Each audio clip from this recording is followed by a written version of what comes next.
talking about dropping cases willy-nilly. Going to get right there. So kind of some final comments on influence and outliers. Again, just because something's an outlier doesn't mean it's necessarily influential. Influence is, if something is disproportionately influential, it is a problem in the sense that, or it's probably a problem. Just because it helps your regression, makes your results stronger, isn't a good, you may like it, it may make us happy, but it's not a good thing if your regression equation is getting drastically pulled by 1 or 2 cases. It is a problem. It's not just a problem when it hurts you. So don't ignore it if it exists. I have unfortunately been in the sad world, because I like looking at interactions. More times than I can remember, I've found this phenomenal interaction that, wow, this is, when you put these 2 things together, behavior really skyrockets, or these 2 things together and the kids are doing awesome. And then I look at the influence analysis and it's all being driven by 1 or 2 cases out of 400. There was one time, it was literally 1 case. I dropped 1 case and my beautiful result disappeared. And I never published it. It was vapor. I just 1 case. There will be people that will publish it, and they'll just never do that analysis. They'll never come back and point out. You report the regression coefficient. You make nice little charts. People won't notice.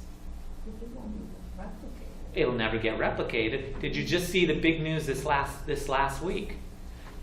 I think we probably mentioned in the past. I digress a little. A crisis going on in the behavioral sciences of studies not replicating. There's been a couple attempts over the last several years of replicating 20 top studies here, 15 top studies there, and they don't replicate. Consistently, half of them will replicate. You often find, sometimes it's less.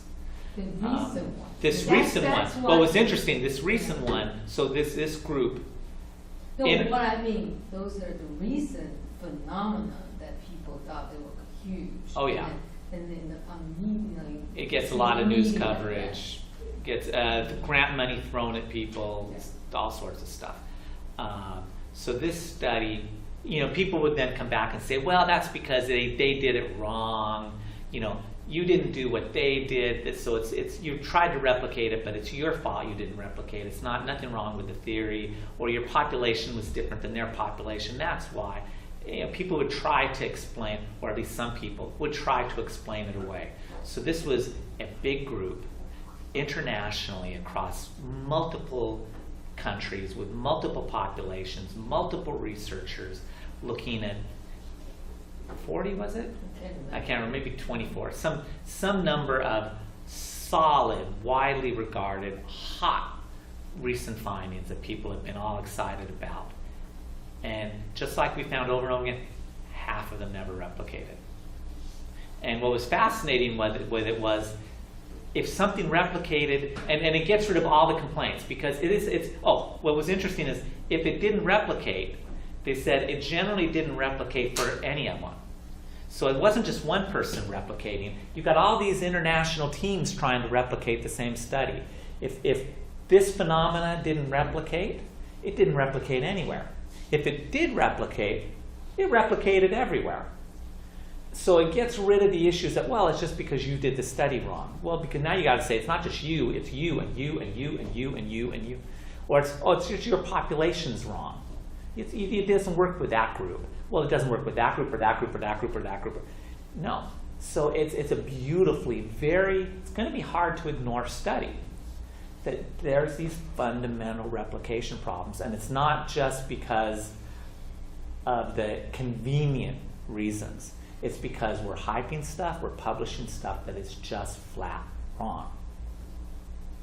One of the reasons we're publishing things that are just flat out wrong is I get a result that's based on 400 kids, but it all comes down to one subject.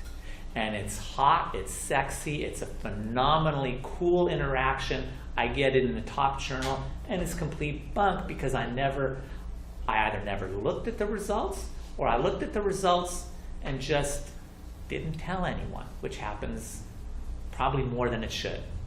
People know I told you that I reviewed the article. Did I tell you that story? I was reviewing an article, and the authors, I think I could say this. The authors did not clean their manuscript when they sent it to us. So there was track changes and comments. And in the if you have to pop it up to ask for the comments, but if you popped it up and asked for the comments, right there in the comments is one author to another author, should we point out the fatal flaw in blah, blah, blah, or hope no one notices? I do not kid you. Do we point out the fatal flaw or hope no one notices? Well, I can tell you what they did is they hope no one noticed.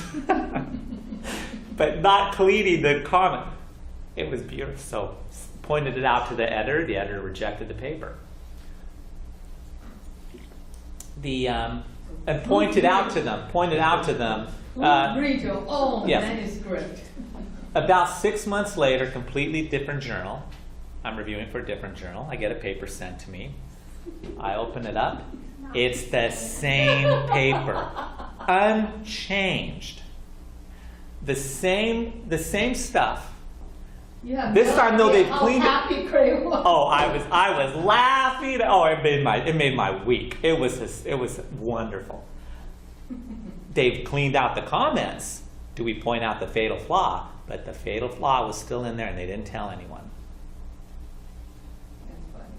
That's why half the studies don't replicate. Or that's one of the reasons why half the studies don't replicate. Because we're not as pure and ethical and high and whatever as we try to tell ourselves in our ivory towers. Off camera, there's other stories I could tell you. As a reviewer, do you have to report anything like that? Oh, this second one was interesting because I was wrestling with, I'm privy to information I should not have access to. So I went to a senior colleague, who his career had edited numerous journals. He'd served as an editor all over the place.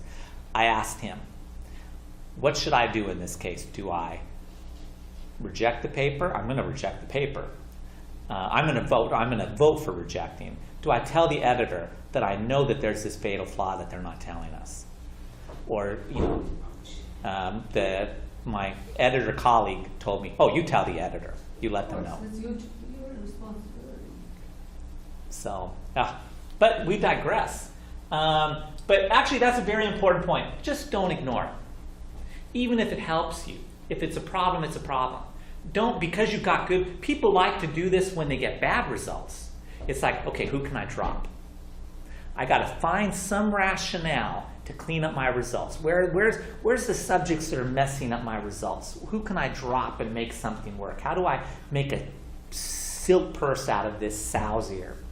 So people will do all of this stuff when things don't work the way they want, but they don't do it when the things do work the way they want, and they end up publishing papers in top journals with an N of 400 and one case making their whole interaction. So, Type 1 error.